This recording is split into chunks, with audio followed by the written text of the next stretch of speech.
It is live. I'm gonna get the link now.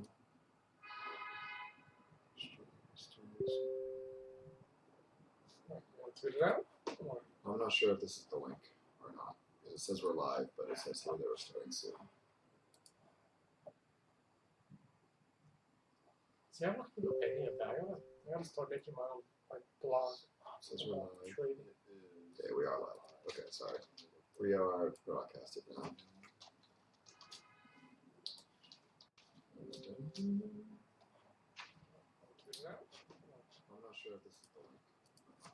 There's no Exotica TV. Did you see how much money they made on Exotica?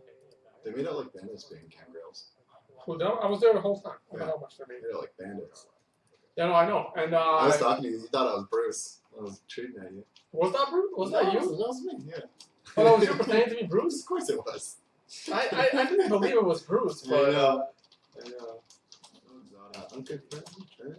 yeah, they made 444, so they made like I don't know, $200 minus half. I can't believe it because I guess I can't believe it because it's about. Yeah, no, I know. Did you stick around for Tiffany afterwards? For a second I had to run and do some other stuff, but She set her goal. wicked high. She set her goal for the same amount that they got. And she didn't get it. She did. Oh, did She she? crushed it. Oh, no kidding. She didn't crush it, but yeah, because I had it on in the background. I think she got to like 550 or 600 when I left. I guess I can't believe it. But you should have stuck around for what happened after she got the goal. Well, I was there and she was like halfway in to her goal. She set her goal. Yeah, but the good stuff didn't start happening. And that was actually I had given them enough money to show their butt or whatever. I'm just gonna pay all of her thing because I think she's awesome to have like a woman like that in Bitcoin. But my not my Trezor wallet. I use a Ledger wallet, and they're having issues, so I couldn't get to my money, which is really pissing me off. That's not good. Because the Ledger wallet, they rely on, they do an API call, and the API call was not working well. Alright. And they retweet, and then we'll start.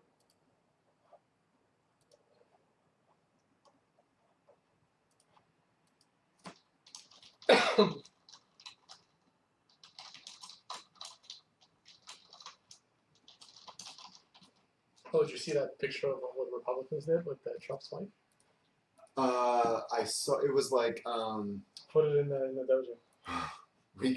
This could be the next first lady or something, right? Yeah, It's like, yeah. Get with it. Yeah, she looks really good. Yeah. I didn't know Is that. that his third wife? I have no idea. Like, I His don't. third wife. Look, I don't. We should probably save it for like a live podcast. I don't care about people's personal lives. I care about their opinions. I don't care about their personal lives.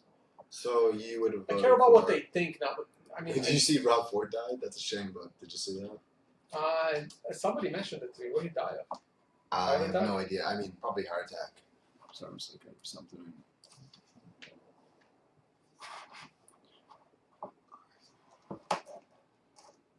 So it's always fun with me talking about Reddit because I've never used Reddit. I don't have an account. I've looked at it, but I've never posted. You never posted on Reddit? No, I think it's dumb.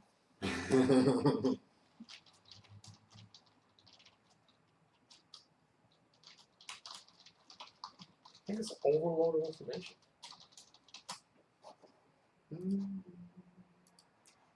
All right. I think we are fine.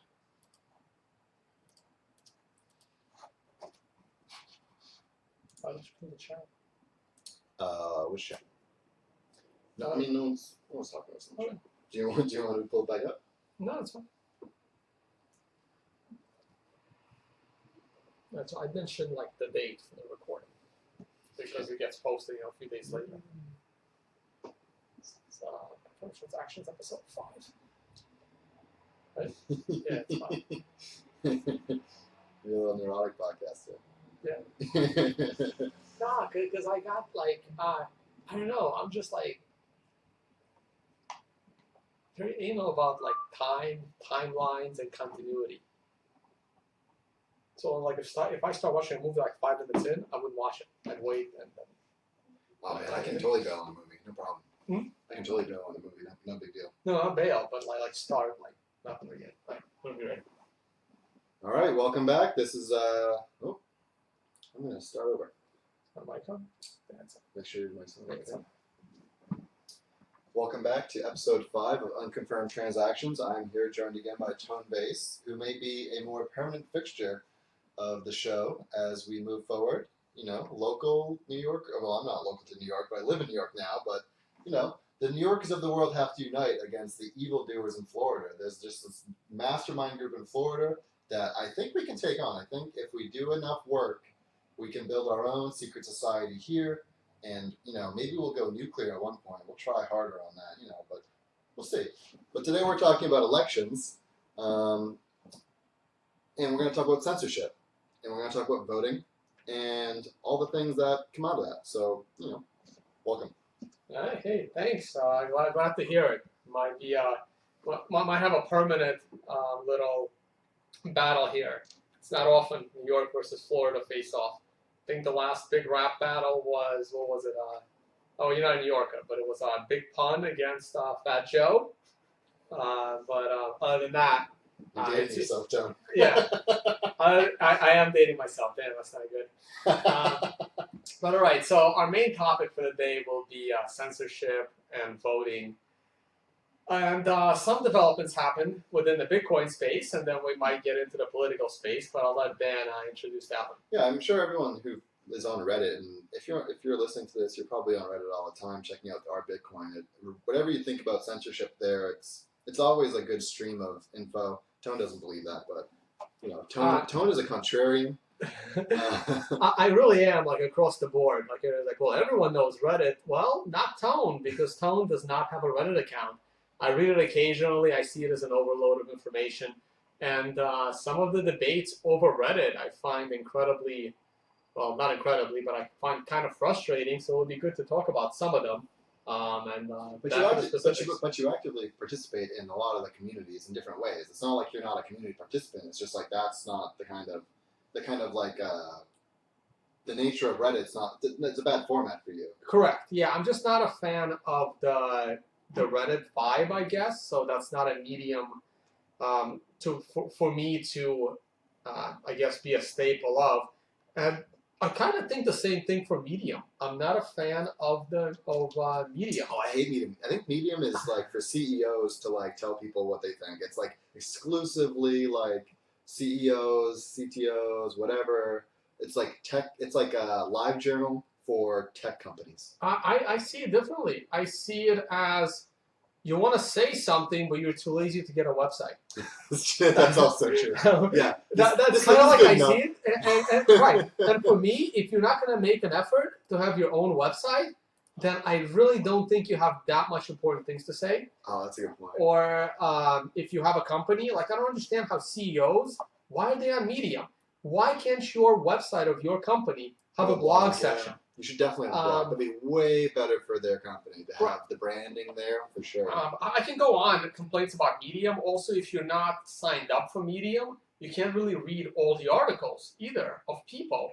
You need specific links, because the only way I read a Medium article is as a non-Medium user, is if someone sends me a direct link. If I go to the author, I might be able to see one or two of what is trending from that author. But that's it. I can't see the history of their posts as a non-Medium, without having a Medium account, which I think is a problem. Anyway, I can go on and on complaining about Medium. I think it's terrible. But I'm a contrarian in almost everything, so nobody should be surprised. I still think this is interesting. So Reddit has a blog post right now pinned to the top. They call it North Korea in RBTC, our Bitcoin, or North Korea, whatever you feel like calling it.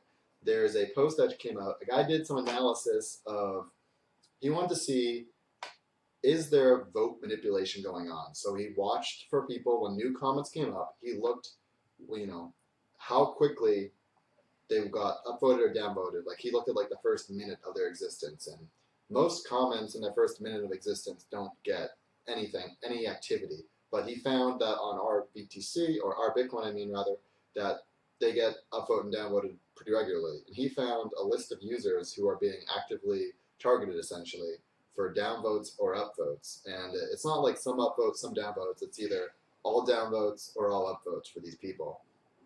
And so some of the people, top of the list is a guy named PB1X. No clue who that is. Or Beast Mode, Bisky, just people I've never heard of. Luke Jr.'s, he's one of the top ones. He comes in at number 4 is Luke Jr. Luke Dash Jr. Eric Voorhees is high on the list, but it's all positive for him. Paul Snow, very positive for him. Null C, who I believe is Gregory Maxwell, is heavily downvoted as well. But there's a lot of people who, more or less, I don't know of. But it was interesting to look at. But what was interesting to me is what just came out is somebody's taking credit for it. Someone named Inca, someone I've never heard of. It looks like they're posting on forum.bitcoin.com about it. But basically they say that who was up and downvoted was entirely my decision, based upon who I decided was trolling or unfairly being downvoted, despite making entirely valid attempts at appropriate conversation on our Bitcoin during the toxic weeks of the block size debate. At no time was more than a single instance of this running in the cloud. So it really acted as a single symbolic lone voice of protest against the censorship on our Bitcoin by Thymos and his cronies. So he fought censorship with more censorship, and he's social justice warrioring really hard here. But okay, so let's like really dumb this down. So what is happening? No, because it might be confusing. Right, it might be confusing for other people that are not Reddit users, including myself. Right. But basically, should anyone be surprised that you have a Reddit section that is comprised, I would say, mostly with people that are good in tech? They're developers. And is there a surprise that someone wrote a bot that immediately upvotes and downvotes everything a single person says? I mean, it would take some time to code something like that. Like, this guy's acting like, oh, well, like, I thought this would be a good thing to do. And I don't know. See, this is another reason why I personally don't find Reddit important or serious. Yeah. Or, I don't know. This is just one of the many things, just like with my complaints about Medium. These are the same complaints I have about Reddit. Like, the upvotes and downvotes, they're taken way too seriously. Dan, earlier you compared it to a voting system. I don't see it that way. I don't see up and down as a voting system, and the reason is mostly because you can't vote more than once, but you can vote for the same person as many times as they've commented. If you could only vote, let's say, once a day, or once for that person in general, though I don't know how that would work, but the idea is because you can upvote every little thing they say, I don't see how that's a voting system on a person's knowledge. I just see it as becoming vindictive as it's starting to happen. Yeah, I agree. I think the points mean nothing, but it's, obviously people are taking them very seriously. What's up, Christian, in your car on Blab? We can't hear you, but glad you're here. Thanks for dropping in. If anyone else wants to call in, we're on the Blab here. Something we're trying. Yeah, we're live streaming this on a few places, including Blab, so there might be some interruptions. Yeah, so I hate comparing upvotes and downvotes in something like Reddit as a voting system. Even on YouTube, it's a little bit better. I mean, how often are you going to put out videos? Many people don't put out more than one video a day. But on Reddit, you can comment hundreds of times a day, and then each one of those comments gets a downvote from someone that doesn't like you. And it adds up, and they can go historically and downvote your stuff. Well, I mean, people are clear. The thing that I see that really bothers me is like people clearly line up like behind brands, and then they're like, "Oh, it's us versus them," and it's so unproductive to have discussions like that. You just get nowhere when you like, "Oh, well, if we just all pile in over here," and it's if you have like an enemy with it, like, and it's like, "Oh, the enemy is people just like us," like. you gotta really stop and think about like what the fuck is going on with you, like that you need to have this enemy, this like other that you have to be, that has to be like vitriolically attacked. Do something constructive like code or produce some content like that's not just complaints and moans. That's All right. how I feel about it. Now let's get on to a more heated topic. So let's. What is your opinion of Timos? How do you pronounce it? Timos? I have no opinion, because I don't know. I just know that he's like a long-standing member of the Bitcoin community, and he always comes up as a boogeyman. And when people do that, I just go, okay, I ignore them. All right. Well, what do you? Okay, so wait. How long have you been in the Bitcoin community? So I heard about it from Chuck Schumer, and then I was like, whatever. Like the prices of stuff I want to buy are too high, and then I came back when it was like $60 to buy a miner, and then that failed really hard, and then I went off and made websites again, and then like a year ago is when I came back more. I haven't been consistently a member. Like I come and go. Right. So it's like me and you have a very similar history. I didn't hear about it from Chuck Schumer. I heard it around that time in different ways, but I didn't take it seriously till also around when the price was hitting about $100. So me and you are on a similar path, but you're on Reddit and I'm not. So, but what is your general opinion of Timos? Is like you said, if he's proclaimed as a boogeyman, and mostly because of one thing, the Bitcoin XT thing. That's what set it off. Yeah. I think, right? I'm not a Reddit user. From my knowledge, it was Bitcoin XT. He saw Bitcoin XT as an out of consensus Bitcoin fork. Correctly. And an altcoin, and he said, we do not talk about altcoins on our Bitcoin, and Bitcoin XT is an altcoin. So he dumped it. It was a decision that he made. I have a feeling he regrets it. But he was going to stick to his guns, like most politicians, and like most like most people that perceive pride in their decisions are final.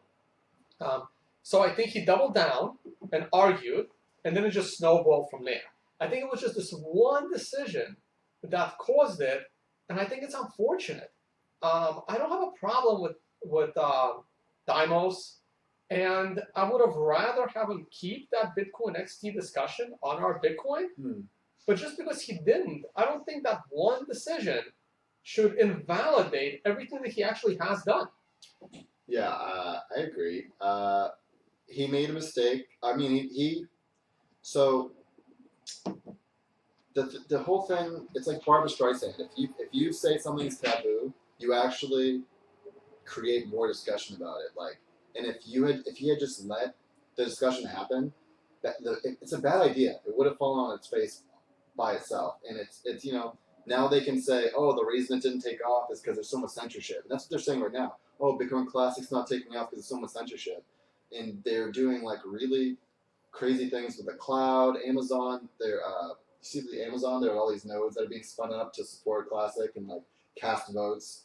There's all this like, we're voting, we're having a vote, we're having an election. Like, I don't know, everything that when people are complaining, I voted 1,000 times. For all the complaints that Timos is censoring Bitcoin Classic, I think what's happening from the Bitcoin Classic supporters to the core supporters is 100 times worse. They are clearly spoofing up these nodes on the Amazon cloud. They are being they're out there. It's no longer recording because of the battery. Oh, did it die? Yeah, I've never gotten that message before. Sorry about that. I'm still learning. Yeah. Sorry. These are great. You haven't gotten these before? I don't know what's in the box. It's just batteries. Okay. Amazon sells these batteries. Oh, so we're just replacing batteries. They're just mega cheap, and like you can buy like a bajillion of them, put them in your closet, and you never run out of batteries. I don't really have a use for batteries. Oh really? You don't have like remotes? Kinda, but how often do your batteries run out on your remotes? Jesus. I have like a bunch of dildos that need to be run. Yeah, apparently. Wireless. I have some wired ones, but I burned those out. I mean, honestly, I have to say, I probably used maybe 4 AA batteries in the last year. So Blab. Don't have any for batteries. I lost people because we were shutting down. Everything I have is YouTube. everything I have is just rechargeable, which, by the way, isn't. Oh, that isn't on that. But I saw a charging thing. I have no clue when it cut out, so we're just gonna have to go. It's fine. Oh, it cut out pretty much when I pointed to. Okay.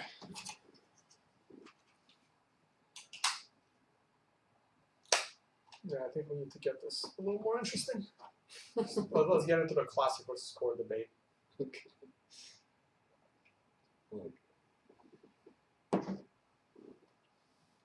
There's only like 3 people listening anyways. Oh jeez, is that John Seth calling in? Oh boy. Let me accept.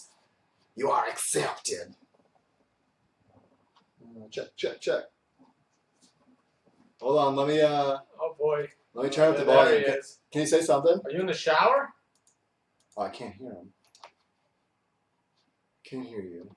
It could be on his end. It's probably on my end. You know what? It's on my end. Hey, we can't hear you. No. It's on my end. Not sure which end it is. What's up, though? Oh, I want to fix this so we can yell at you. Can you hear us? Yeah, you can hear us. Oh, what the fuck? I have I'm still, this shit's hard. Camgirling is very, very difficult. It's very specialized. Yeah. The problem is because we're like live streaming on YouTube, that makes that video kind of useless if we're going off topic. Oh, Tone, get out of here with your professionalism. I know, I like those videos though. I like posting the YouTube videos. Tone, love it's gonna get posted anyways. Okay, so man, we can't hear you, and it's a real shame. Hold on, you know what we can do?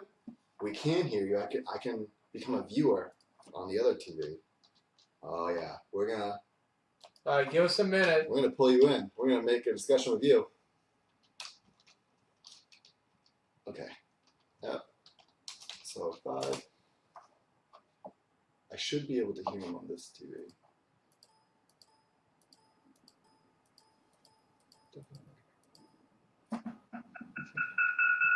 Oh, that's bad. That's feedback. That's what that is.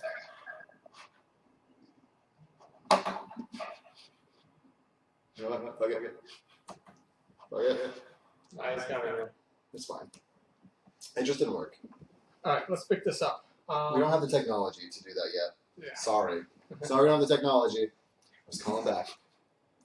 Look, I'm sure the people that are listening or in the chat room, the one of them can hear you, but we can't hear you, so just chill with us and we'll carry on. So we were talking about we were talking about classic versus core. Core, right now, yeah. Well, So we had some technical difficulties, that aside, we're continuing on.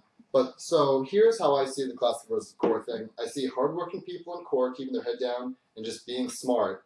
And then alongside of that, I see CEOs and stupid people lining up behind classic. And they're like, oh, the corporate people, the people in the suits, they're smart. They know what's going on.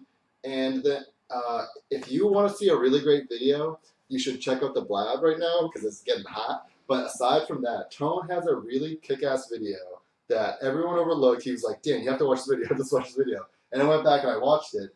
And it's at this blockchain versus Bitcoin event. And Tone kicks it off and he's like, listen, I think you're all a bunch of idiots. He doesn't say it like that. But basically, he leans in and just says, like, look, Bitcoin is the one blockchain. And skadoosh! just throws...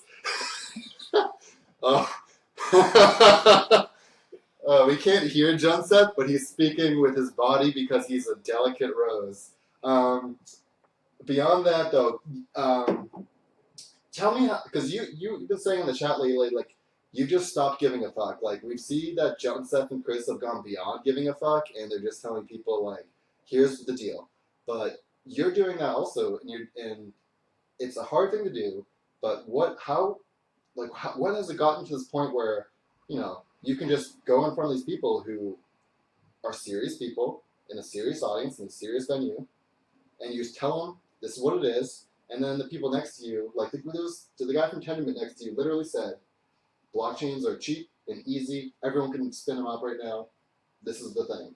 I was kind of disappointed at Jay Kwan sitting next to me, not because of his ideas, I mean, I completely disagree with them, but because he didn't stand up for them, right?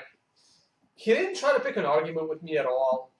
He doesn't agree with me at all, and I don't agree with him, and I told it like it is. I said, Bitcoin is the only blockchain, anything else, you're wasting your time. And he didn't stand up for his project. He kind of looked like his girlfriend just broke up with him. Like, he looked like maybe he was very sad. He was like, well, you know, we're making a blockchain platform. Usually people kind of like when I say that, but you guys don't seem to like that. I did my best to kind of start an argument over what a blockchain is, but he didn't engage at all. All right, but back to your point about not caring. So I kind of had a lot of these ideas of what a blockchain is, but now I guess I'm way more confident in knowing what a blockchain is. And because I'm way more confident at it, it allows me to speak in front of a room of people knowing that I understand my stuff. And it's not tentative. I'm not guessing. I understand the material way more, mostly because I did more research. And I started listening to, I guess, smarter people in the space to help me get there. And also about not caring about what other people think. I've always been like that in other ways, but in this space, I tried being a little more neutral at first, and I was being way too polite. Now I still try to be respectful. I still try not to curse. I try not to belittle people. I still like getting all these speaking gigs, even if I'm the only Bitcoin, I guess, maximalist, as I like to call me, for an entire blockchain conference. But as long as you're respectful when you try to explain things the right way, basically towards Bitcoin, you can still get these speaking gigs. And to me, that's important because you have to be out there talking about it. I'm actually going to be speaking at Carnegie Mellon University in a few weeks, so I got to head over to Pittsburgh. I should give, what's his name? Daniel Moss from Rise of Bitcoin. He's in Pittsburgh. I should give him a call, see if he's around. Yeah, I mean, I know you want to talk about, or like it would be heated to get into classic versus core, but like I just don't want to give credence to the argument. Like it's I see it and I just look at it and I'm like, oh, these people are gonna learn. Like they think this is the position of Bitcoin maximalism is always looked at as sort of like a hard-headed position, but the reality is like the people that are Bitcoin maximalists, they came to that position through like, you know, you don't just start there, you don't just come to that. Like you kind of hit your head against the wall until like you kind of go, okay, like this is what Bitcoin does, like this, and this is what it's good at, and all right, like right, know. Right. Or like when I criticize projects, like so I criticize Factum, right? I probably used Factum more than the majority of people that are buying and selling Factum. Like I've downloaded it, I've used it, I've attacked it, I've done numerous things to Factum. And like I looked into it. I didn't just like I also own part of Factum, a very tiny portion of equity in Factum, but like I know I have a way more knowledge than you think I do about Factum, and I criticize it on that basis, not just because I'm like, oh, pass now, just because I looked into it. All these things I criticize, I download their shit. Like people are so hot on BitShares. I checked out BitShares. I downloaded all their software, or when NXT was a thing, I downloaded that stuff too. And I tried it, and it sucked. It so clearly sucks. And, the people that are like, oh, they buy the copy. They eat it whole. Yeah, no, and I agree with you. I actually haven't downloaded any of this other stuff. I mean, I haven't gone as deep as you have into it. I traded some altcoins back in the day until I realized that was kind of dumb. I've always said that I only held down to one altcoin, and that was Darkcoin, that later became Dash. But now, the more and more I see from the Dash team, I'm starting to be less and less in favor of it.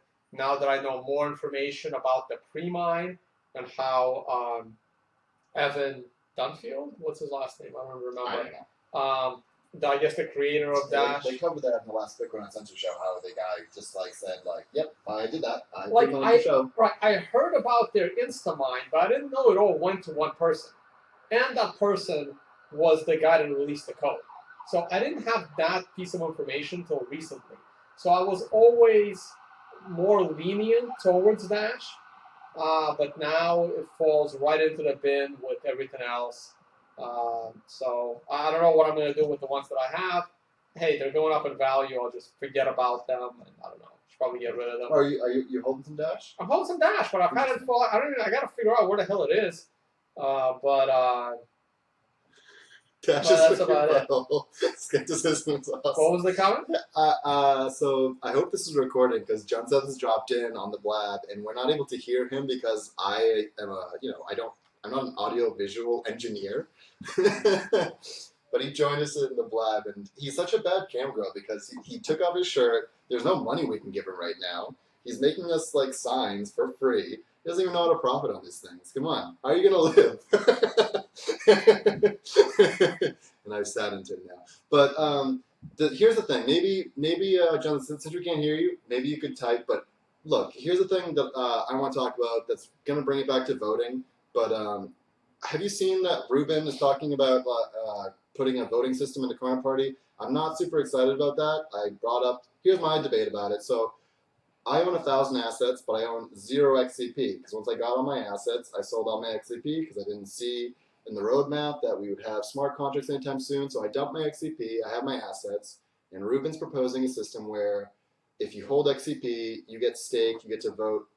And my position is like, well, this obviously disenfranchises me because I don't hold any XCP. I still have a stake.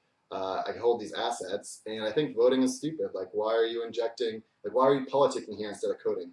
And I wonder what the contentious thing they want to put into the code that they want to be voted on, for example. Yes. Okay. So, Ruben, to quote Joseph, Ruben is a super competent programmer. Stake voting is retarded. I agree. And so I just think there's probably something they want to put in the code that they think will be contentious.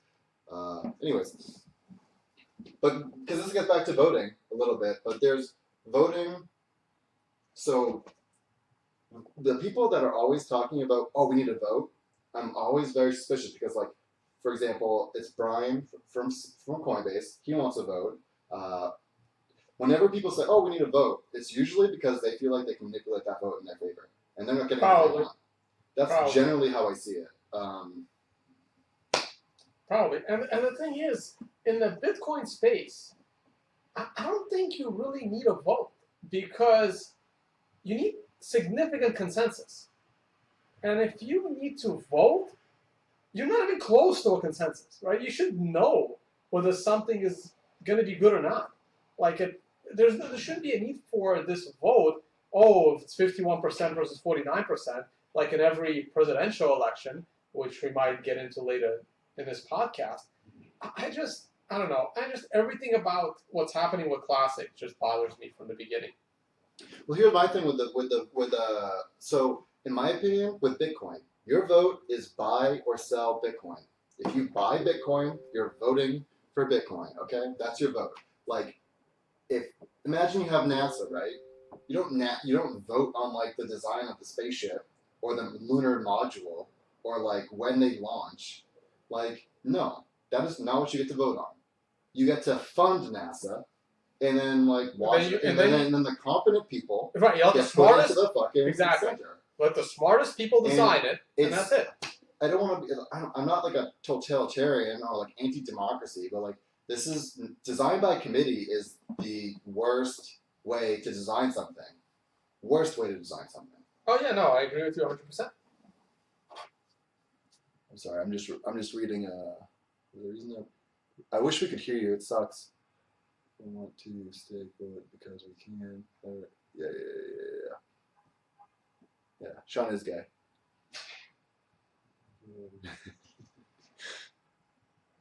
Okay, so I'm gonna stop looking paying attention. Yeah, I know. This is an infuriating Tone because Tone is a very important person, and he's bothered to drop in with me in Brooklyn, and I just waste his time.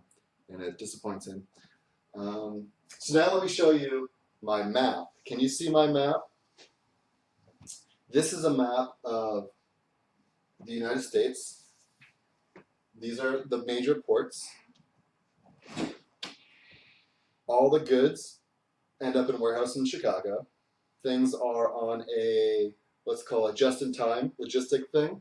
And this map comes from a union that's planning to shut down the ports on the east and west coast at the same time. They close down the warehouses, so all the all the stores go empty, and you have a sort of moment of reckoning. But that's being planned. That's been planned for like several years now, and I know people that are salting in warehouses to do such a thing. But anyways, side note. It never ranges time. I think it's interesting. I love when people I mean, try to fuck shit up. That's just me. No, we can talk about this, right? So the map. I mean, it's a whole other conversation of why Dan Droplister has a map in his living room on the wall of ports and how much goods are coming into these ports as a map of the United States. But it's obvious all the ports are going to be at major cities around the coast of the U.S., and then all these goods are being driven by truck drivers into the center of the country. And I know Ohio is one of the big ports because my uncle is a truck driver, and 80% of his routes are from Newark, New Jersey to Ohio, and then back to Newark, New Jersey with some kind of goods into those into the retail stores on the way. And what Dan is talking about is there's talk of shutting down the system, closing off the biggest ports, which are New York and Los Angeles, and also shutting down the distribution center in Chicago. And this is because of... What do you mean? Of what? Who's trying to shut it down? Anti-capitalists. Who are? Young people that are pissed off. Well, I think the word I was thinking was unions. Okay. Because most of the things, well, not most of the things, but too many things in the U.S. are still unionized. And I would love to talk about unions for a few minutes. I don't know what your opinion of unions are. We are diametrically opposed on unions. So I think unions so basically unions at a certain scale start to look like corporations again, and it's not great. I do think it's really cool when people come together and try some sort of direct democracy. I think that's exciting. I also think, so I like unions when it's like, look, we have this stuff in our factory is gonna kill us. I'm dying of heat exhaustion. The smelter has a tendency of maiming me and de-maiming me. People are walking out of the factory without legs. Really fierce, shitty conditions. I think it's really cool when people are like, well, fuck your shit. We're not doing that. But is that really a problem in the U.S. today? It's not a problem in the U.S. today as much because of unions. Unions did that. People coming together and fighting for that. It wasn't because capitalists wanted that. That's just my opinion. And I think my other thing too, is that a lot of people think they're capitalists, but they merely live under capitalism, and they're not capitalists, and they just believe the dominant ideology. So we're opposed on this for sure.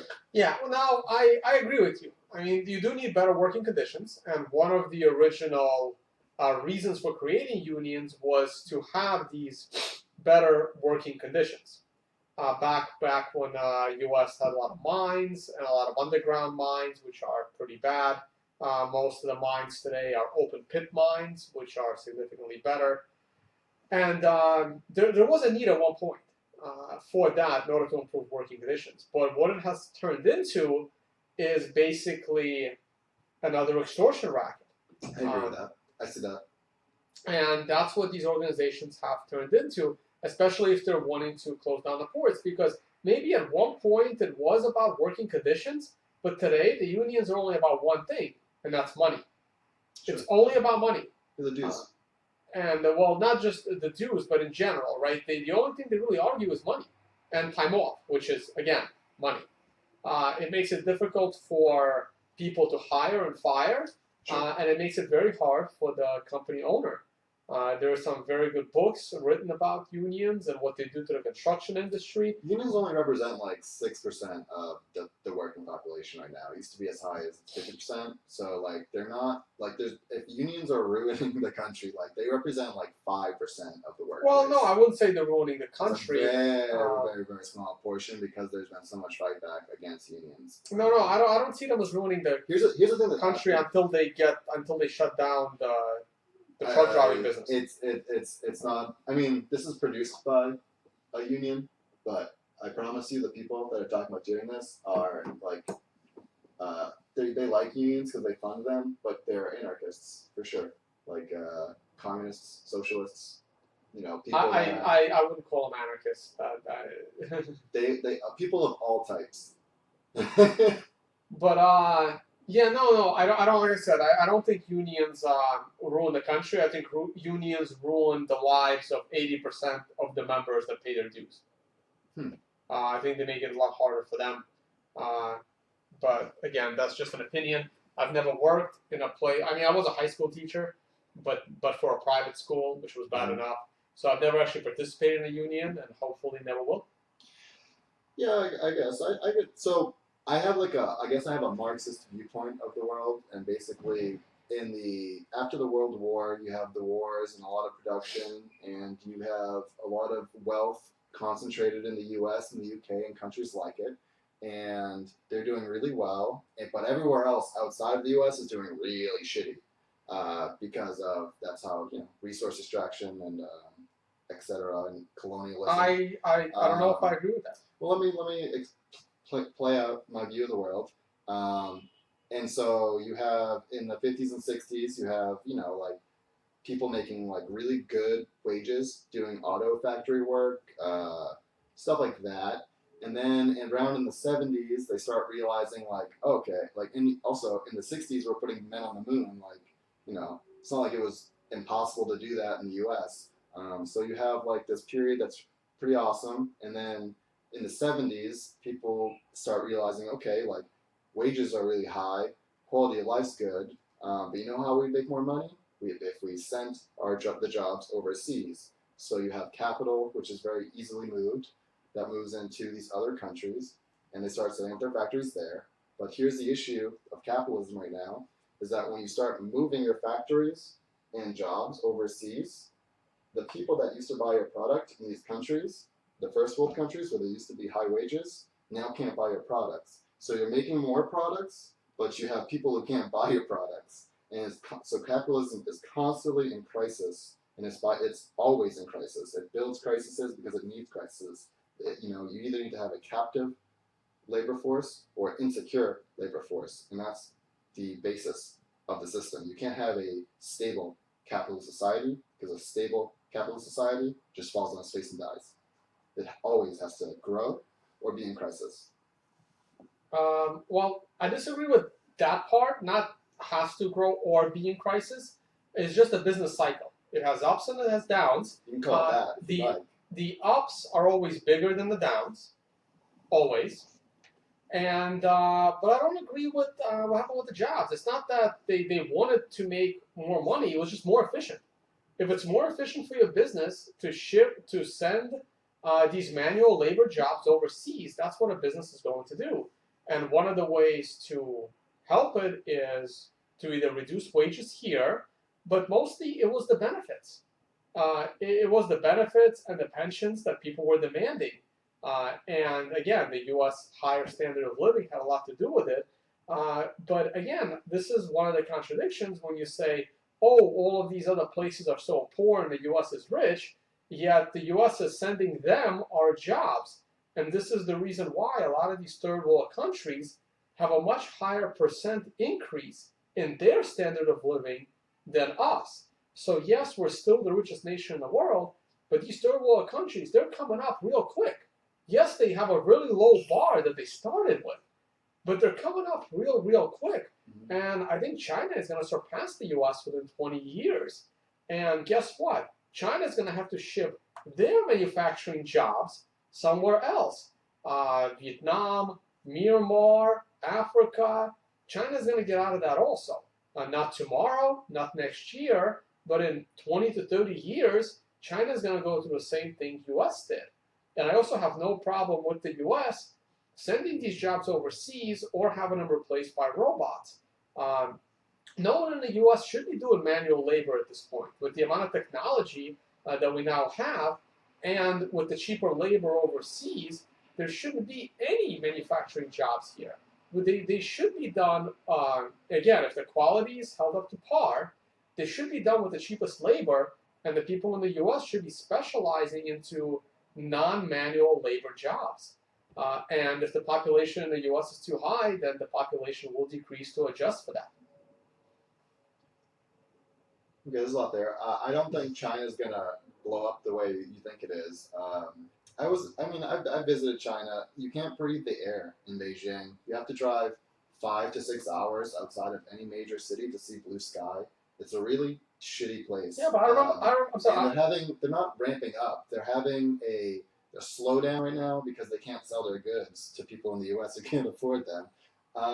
Also, what's happening there is there's a glut of real estate that is just not used. It's empty. Yeah, they build a bunch of ghost cities. I've seen them. It'll be used. It'll be used when the Europeans leave Europe because of their People are going to jump to China? Yes, absolutely. So. Yes, they are. I don't think so. We could have had this conversation, in like 1550. Like, you think the Europeans are going to go to America? Yes, they are. Well, I mean, of course you'd go to America. You could just mow the lawn.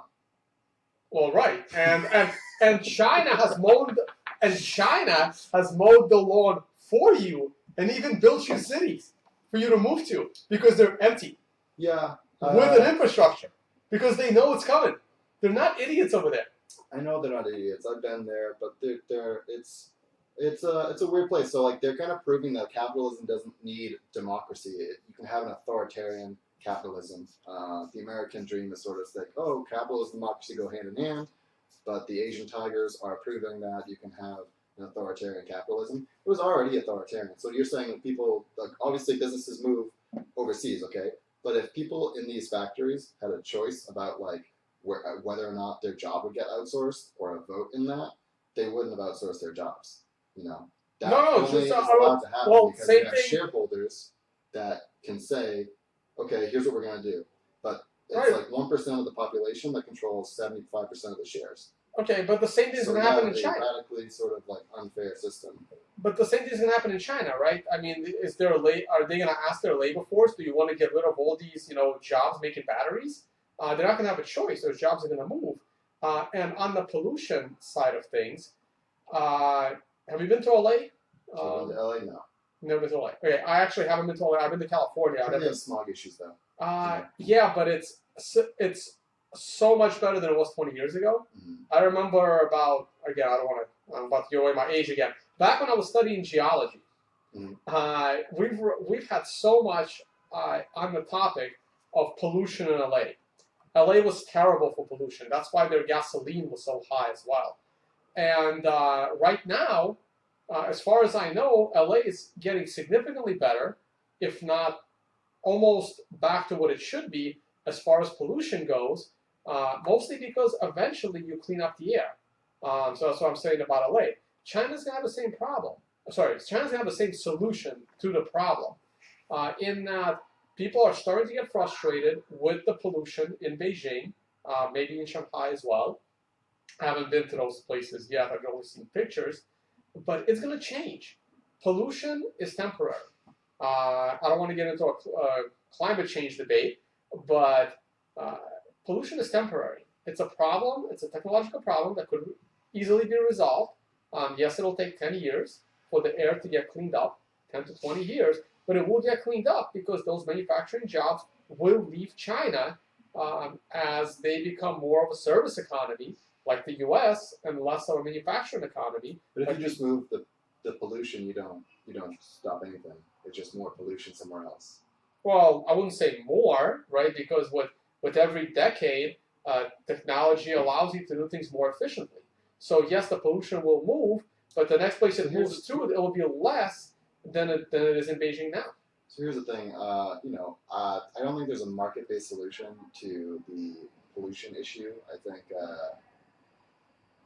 basically the environment is an externality, and therefore it's not accounted for. And so if you assume there'd be like a market-based solution to an external cost, you know, it's not gonna happen. And yeah, so there's no market reason to address this issue. And so capitalism has that issue. No, of course there is. No, of course there's a market reason. The market reason would be what? The market reason, if China wants competent people managing these factories, why would a competent person move to China only to die of lung cancer 5 years later? Why wouldn't a competent government build a bunch of solar panels instead of pipelines? It may not be a... The sun is just like a constant free energy source. It's a free energy source, but collecting that energy isn't free. Yeah, but neither is oil. Oil has to be supported by war. Oil, so basically the U.S. is planning pipelines in places like Afghanistan, and they have plans to connect these pipelines. And NATO has said that you're gonna have to protect those pipelines for 50 years. So you have projected 50 years of military intervention in the Middle East to get the rest of the oil. And during that time, we have radical shifts in the environment. So, you know, it could be a debate or not a debate, but in my viewpoint, there's an ecological catastrophe, there's an economical catastrophe, and there is a global war issue. We have war in Africa, we have war in the Middle East, we have global powers positioning themselves, we have migration crises. And I think that's all part of capitalism, and I think what you're seeing is the same way you have feudalism goes away and replaced by capitalism. Capitalism is a revolutionary, impressive moment in system that did, but I don't think it's we won't be forever with capitalism. No, but you're describing crony capitalism, right? Because in capitalism, you're not going to have a war. There's no such thing as crony capitalism. This is capitalism that you're existing right now. You need the government, right? So one of the reasons oil is still a cheap source, and yes, if companies are able to have government, look, alternative energy sources are just not up to par yet. They will get there, and if there's less regulation, they will get there a lot sooner. But yes, if these oil industries are allowed to keep all these patents, to keep down the alternative energy industry, and continually bribe government to have these wars, yeah, you're going to have this problem. But again, I see it more as a government problem than a free market problem. Yeah, so crony capitalism, right? Would you also accept, you're you don't believe communism and socialism work because of failures in the past, right? Well, or present, yes. What if I told you that's crony communism or crony socialism? Would you accept that? So for the same reason I reject crony capitalism, the same reason you reject crony socialism, crony communism. So for me, the system we live under now is capitalism. It has problems, and I think it's likely in our lifetimes we're going to see a moment where it just has a moment. Okay, I see your point. Okay, so let's not call it capitalism. Let's call it a voluntary free market system. So that's what we both want. Well, at least that's what I want. Well, voluntary free market system. We'll try to do something without money. So it's not voluntary. What do you mean? Of course voluntary. As long as my money isn't being taxed, I want to donate my money to taxes, not be forced to pay it. Mm-hmm. That's a voluntary free market system. Basically, if the government is not able to take taxes from me, they can ask them for me. And if I think they have a good reason, kind of like a church, right? A church doesn't confiscate your money. They ask you for it. And if you believe in that church, you give it to them.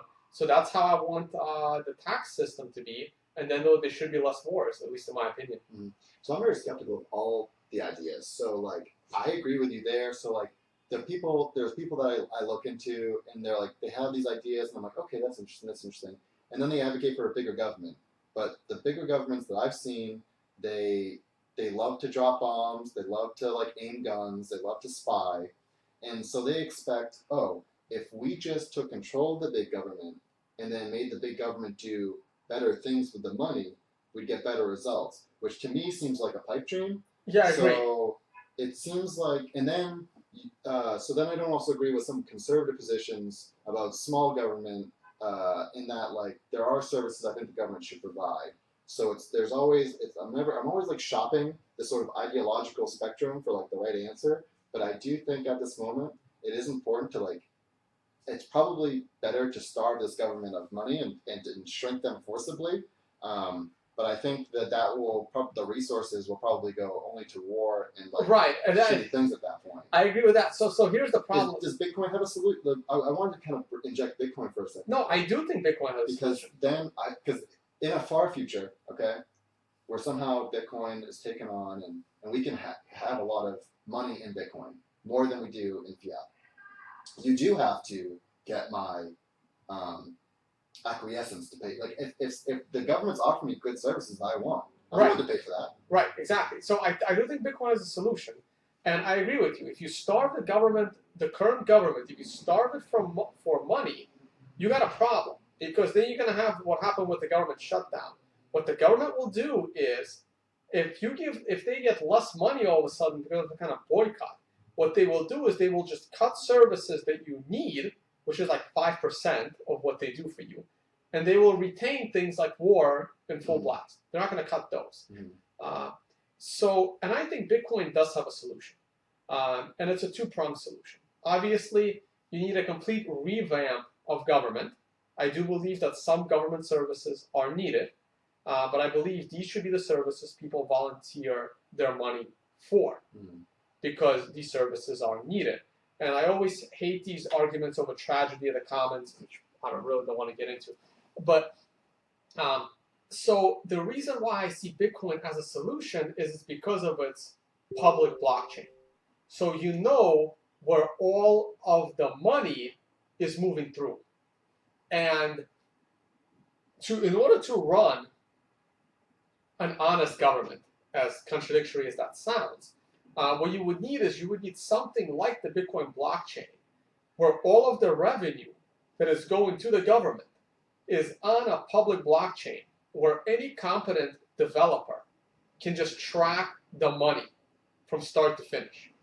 Of course, it will come with voluntary contributions of taxes, and better yet, the only way to really make it voluntary, or you can even say, I really don't want to contradict myself. I don't know about a voluntary tax system. But let's say you are mandated to pay 10% of your wealth or your income. And again, there's problems with that too in taxes.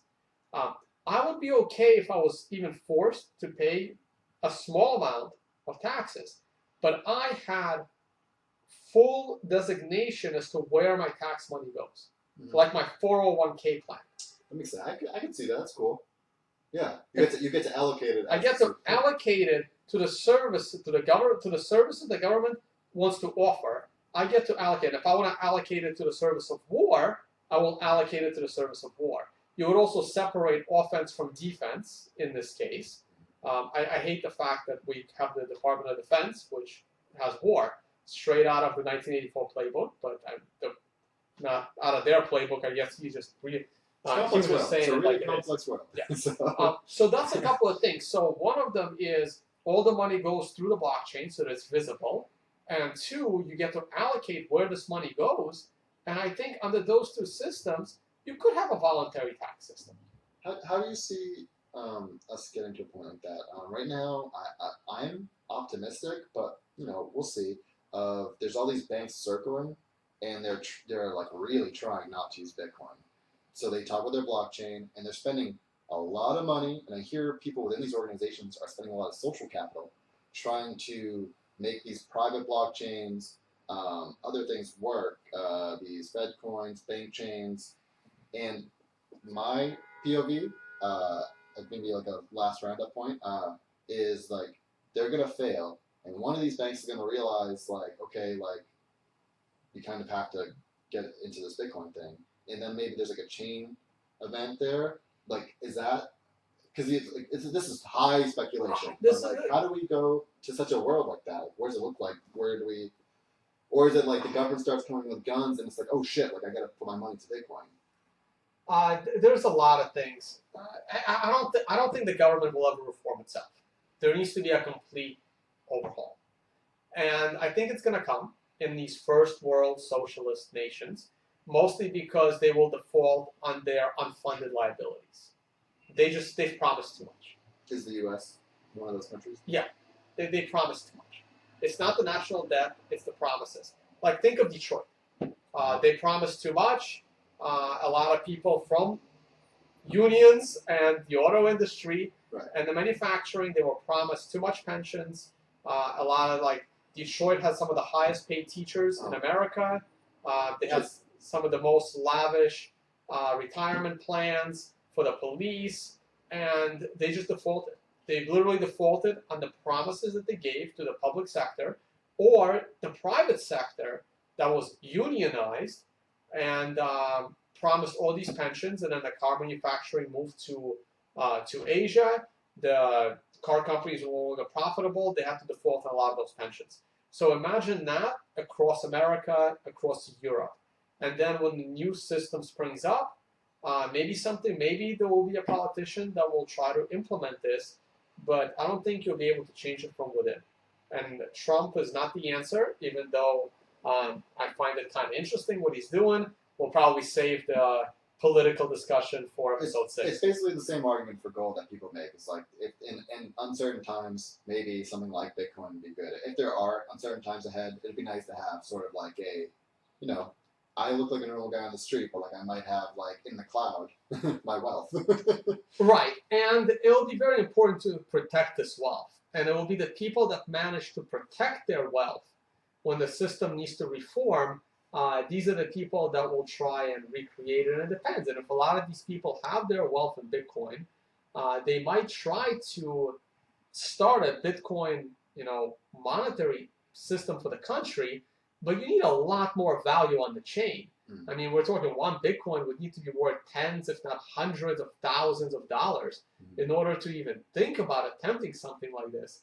The blockchain will need to be stable, will need to be secure.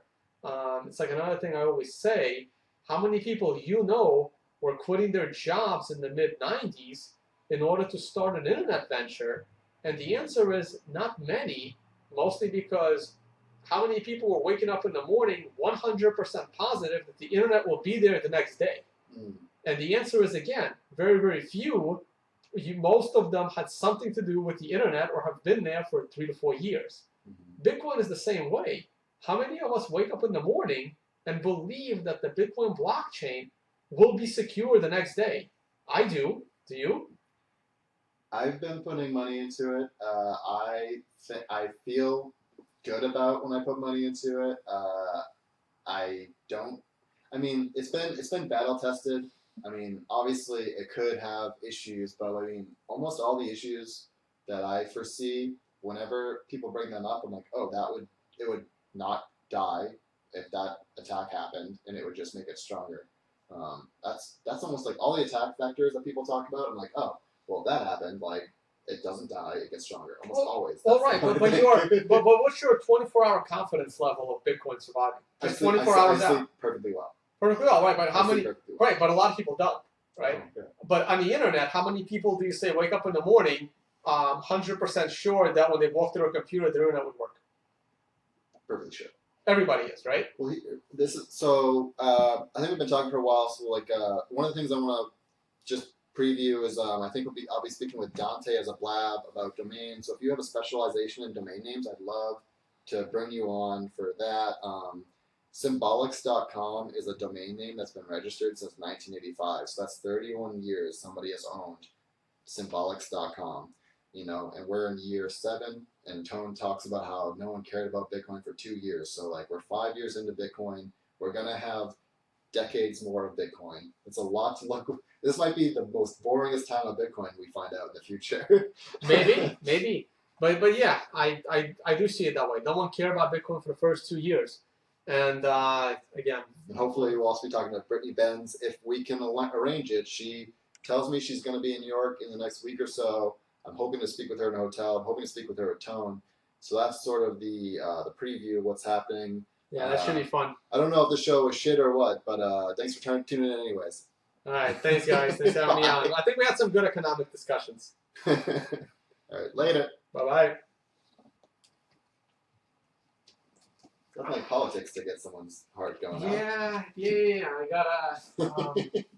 Yeah, we gotta get right into the meat and potatoes. It's good when we disagree. I mean, we shouldn't be in groupthink. I mean, we can debate and stuff like that. It's fun. No, that's why I like coming into. The thing is with me, I'm always finding a hard time to like. I don't know. I'm always having a hard time with. There's nowhere I fit, my ideas or whatever, or like the way I think. There's so many round pegs for my square block.